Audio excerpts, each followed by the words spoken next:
வணக்கம் நண்பர்களே. மற்றும் ஒரு திருக்குறள் சொற்பொழிவிலே உங்களை எல்லாம் சந்திப்பதிலே பெரும் மகிழ்ச்சி அடைகிறேன்.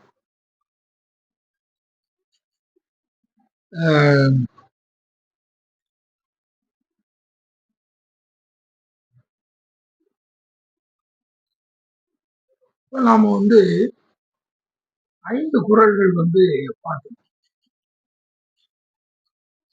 இந்த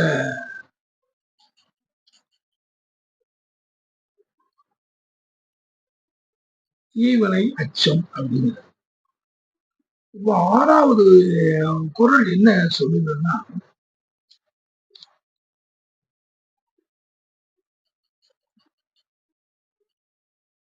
தீப்பால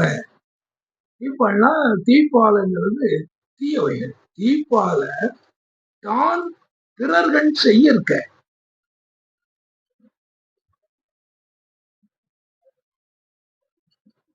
இத இந்த குறளை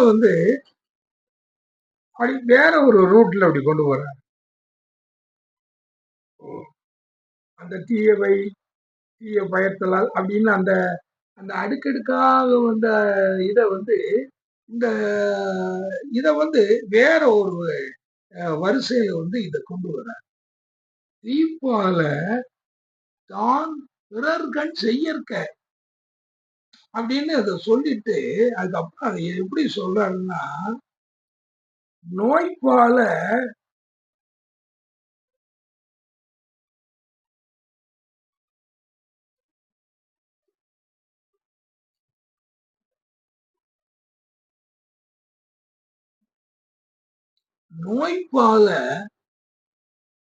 தன்னை அடல் வேண்டாம்.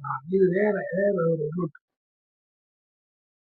என்ன சொல்றாருன்னா, தீப்பால தான் பிறர்கண் செய்யற்க. எப்ப தவறான தீய காரியங்களை நீ பிறருக்கு செய்யாத.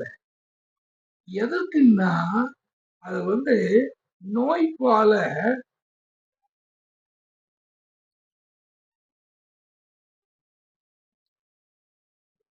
இந்த நோய்பால தன்னை அடல் வேண்டாதான். அப்ப அந்த தீயவைகளுக்கு என்ன சேரும் அப்படின்னு சொல்லிச்சுன்னா, அந்த நோய்பாலானதுன்னா நமக்கு எல்லா துன்பங்களும் நோய்பால தன்னை அடல் வேண்டாதான். தன்னை நெருங்கி தன்னை சூழ்ந்து கொள்ளக்கூடிய தன்னை அருகில் தன்னை அடல் வேண்டாதான். அது அருகில் தன்னை நெருக்கி விடக்கூடிய அது நம்ம வரக்கூடாதுன்னு நினைச்சா தீப்பால பிறர்கண் செய்ய. எப்படி அந்த இத அந்த அமைப்பை எப்படியோ மாத்திட்டார் பாத்தீங்களா? நீ தீய காரியங்களை எதையும் நீ செய்யாத. எதுக்குன்னா பல நோய்கள் உள்ள அந்த தீமைகள் எல்லாம் உன்னை சேராம இருக்கணும். அடல் வேண்டாதான். அடல் வேண்டாதன்னா உன்னை நெருங்கக்கூடியது. அந்த நோய்பால தன்னை அடல் வேண்டாம். நம்மள நமக்கு எந்த கெடுதியும் வந்துடக்கூடாதுன்னு சொல்லி ஒருத்தவன் நினைச்சான்னா அவன் தீப்பால தான் பிறர்கண் செய்யற்க. அப்போ என்னன்னா நீ தீயவைகளை பிறருக்கு செய்யாது. ஏன்னா உனக்கு கெட்டது நோய்பால தன்னை அடல் அது வரக்கூடாதுன்னு நீ நினைச்சீன்னா இதை நீ செய்ய. அப்பந்தான் நீ பிழைச்ச. இல்லைன்னா நீ பிறருக்கு செய்யக்கூடியது உனக்கு அப்படியே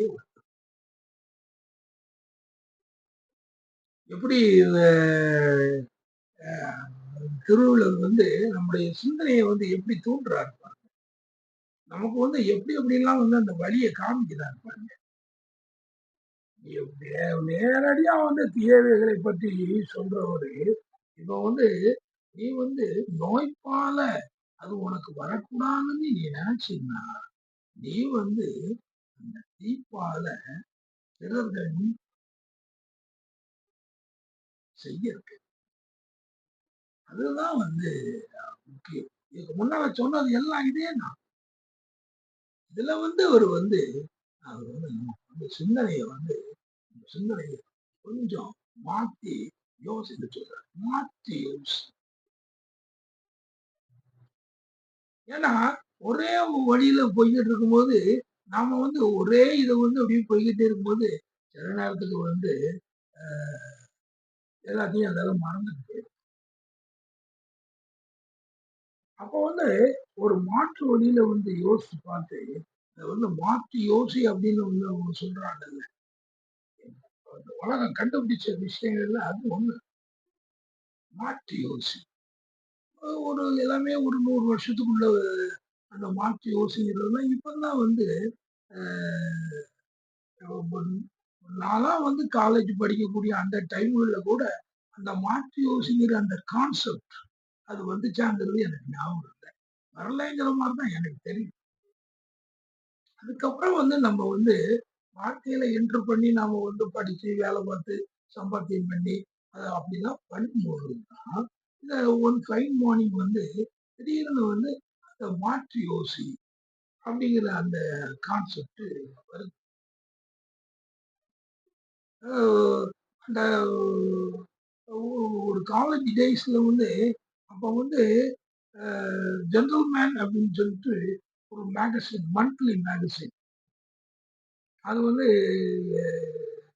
இந்தியாவுல வந்துட்டு இருந்துச்சு. அவங்க வந்து இந்த மாரி வந்து இந்த மேனேஜ்மென்ட் சம்மந்தப்பட்ட அந்த மக்களை மேனேஜ் பண்றது சம்பந்தப்பட்ட விஷயங்கள், அதனுடைய கட்டுரைகள், அதனுடைய புத்தகங்கள், அவங்க வந்து இன்னைக்கு அமெரிக்காவுல வந்து இன்னைக்கு புதிதாக வந்து மேனேஜ்மென்ட் சிந்தனைகள் உருவாச்சுன்னா, அத பத்திலாம் அவங்க வந்து அந்த இதுல எடுத்து போடுவாங்க. அப்படி ஒரு தடவ அவங்க போடும்போது, 1 மினிட் மேனேஜர் அப்படிங்கிற மாரிலாம் ஒரு இத போட்டிருந்தாங்க.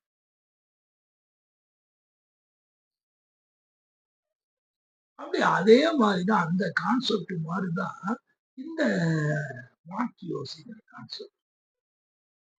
இதத்தான் வந்து இன்னைக்கு இப்ப நமக்கு வந்து அவர் என்ன சொல்றாரு? "தீப்பால